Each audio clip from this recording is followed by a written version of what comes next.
Atos dos Apóstolos, capítulo 7, o depoimento de Estevão. Então, o sumo sacerdote interpelou a Estevão: porventura são verdadeiras essas acusações contra ti? Diante disso, declarou Estevão: caros irmãos e pais, ouve-me com atenção. O Deus da glória apareceu a Abraão, nosso pai, estando ele ainda na Mesopotâmia, antes de morar em Harã, e lhe ordenou: sai da tua terra e da comunidade dos teus parentes, e vai para a terra que eu te mostrarei. Então ele saiu da terra dos caldeus e se estabeleceu em Harã. Após a morte de seu pai, Deus o trouxe para esta terra em que vós agora habitais. Nela, Deus não lhe deu nenhuma herança, nem ao menos o espaço de um pé. Todavia, prometeu que lhe daria a terra como herança, mesmo depois dele a sua descendência, quando ele ainda não tinha nenhum filho. Deus lhe falou desta forma: teus descendentes serão peregrinos numa terra estrangeira e serão escravizados e maltratados por mais de 400 anos. Contudo, eu punirei a nação a quem servireis como escravos e, depois disso, saireis livres dali e me adorareis neste lugar. E assim concedeu a Abraão a aliança da circuncisão. Por esse motivo, Abraão gerou a Isaque e o circuncidou 8 dias após o seu nascimento. Mais tarde, Isaque gerou Jacó e os 12 patriarcas. Os patriarcas, dominados por forte inveja de José, venderam-no como escravo para o Egito. Apesar de tudo, Deus estava com ele e o livrou de todas as suas tribulações, dando a José graça e sabedoria diante do faraó, rei do Egito, e de todo o seu palácio. Mais tarde, sobreveio um tempo de fome em todo o Egito e em Canaã, o que trouxe grande sofrimento, e os nossos antepassados não encontravam o que comer. Porém, tendo ouvido que no Egito havia trigo, Jacó enviou os nossos antepassados para lá pela primeira vez. E na segunda viagem deles, José se revelou aos seus irmãos, e a sua família foi conhecida pelo faraó. E aconteceu que José mandou chamar a seu pai Jacó e a todos os seus parentes, 75 pessoas. Assim, pois, desceu Jacó até o Egito, e ali morreu ele e também nossos pais. Seus corpos foram trasladados de volta a Siquém e depositados no túmulo que Abraão ali comprara por certo preço em prata dos filhos de Hamor. Ao se aproximar o tempo em que Deus cumpriria sua promessa a Abraão, nosso povo cresceu em número e multiplicou-se no Egito. Então outro rei, que não conhecia a história de José, passou a governar o Egito. Ele agiu de forma traiçoeira contra o nosso povo e oprimiu os nossos antepassados a ponto de obrigá-los a abandonar seus próprios recém-nascidos, a fim de que não sobrevivessem. E foi naquela época que nasceu Moisés, que era um menino extraordinário aos olhos de Deus. Por 3 meses ele foi criado na casa de seu pai. Entretanto, quando teve de ser abandonado, a filha do faraó o tomou e o criou como seu próprio filho. E assim Moisés foi educado em toda a sabedoria dos egípcios e tornou-se um homem poderoso em palavras e obras. Quando completou 40 anos, Moisés decidiu visitar seus irmãos israelitas. Ao presenciar um deles sendo maltratado por um egípcio, saiu em defesa da vítima e vingou-se, matando o egípcio. Moisés pensou que seus irmãos entenderiam que Deus o estava dirigindo para libertá-los, mas eles não o compreenderam.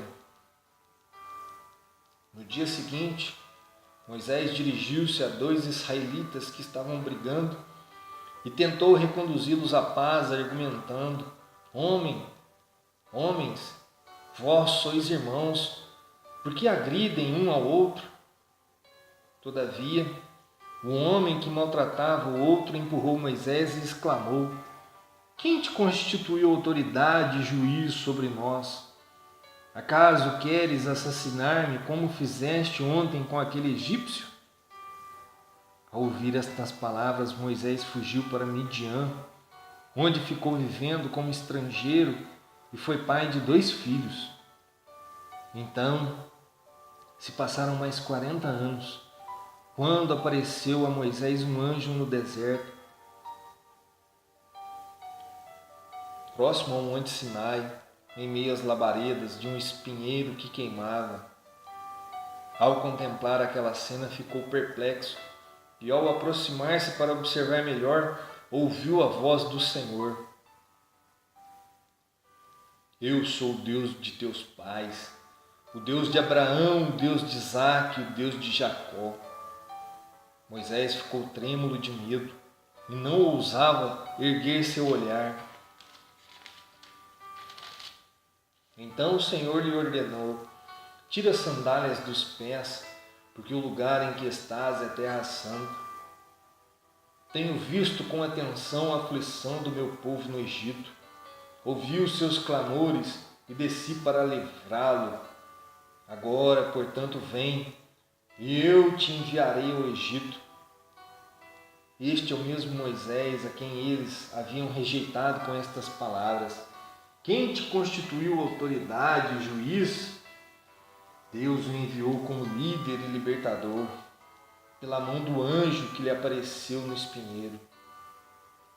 Foi este que o conduziu para fora, realizando feitos portentosos e sinais maravilhosos no Egito, no Mar Vermelho e no deserto por um período de 40 anos. Este é o Moisés que disse aos israelitas: Deus vos levantará dentre vossos irmãos um profeta semelhante a mim.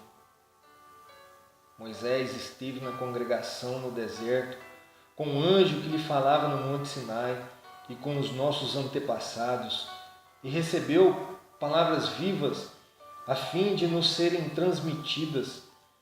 Todavia, nossos antepassados se recusaram a obedecer Moisés, antes o rejeitaram e em seus corações retrocederam ao Egito, clamando a Arão: Faze-nos deuses que nos conduzam, pois quanto a este Moisés que nos tirou do Egito, não sabemos o que lhe aconteceu.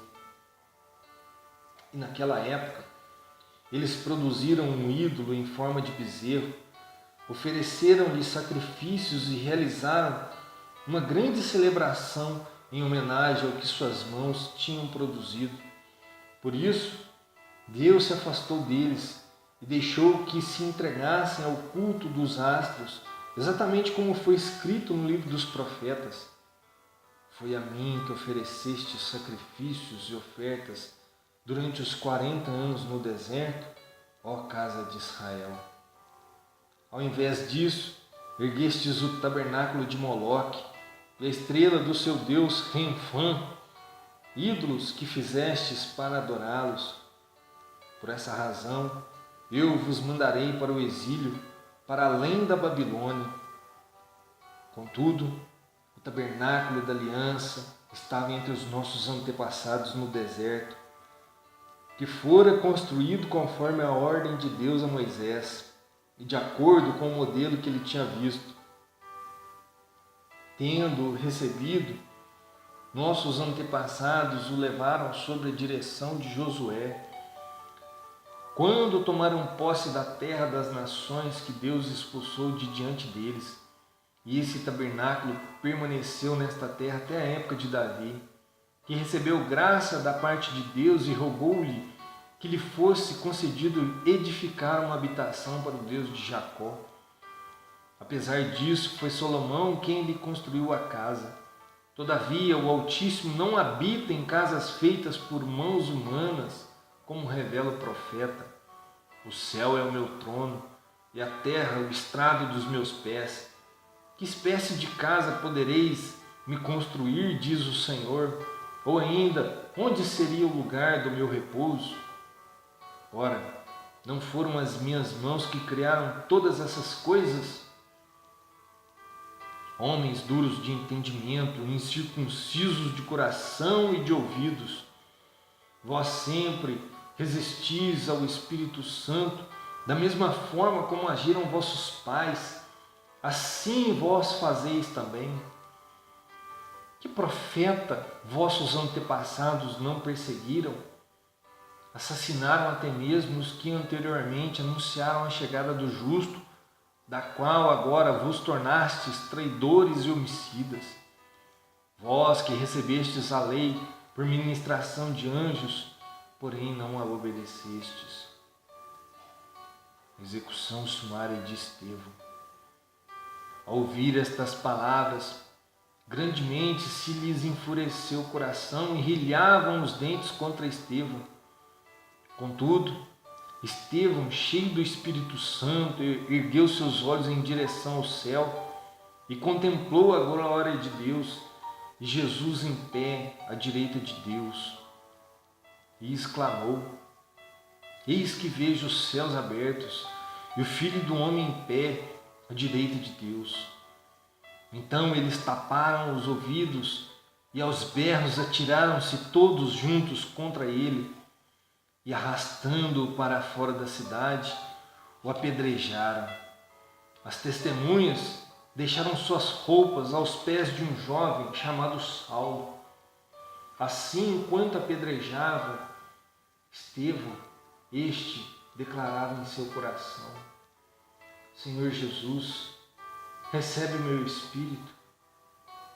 Então caiu de joelhos e clamou em alta voz: Senhor, não lhes atribuas este pecado. E tendo dito estas palavras, adormeceu.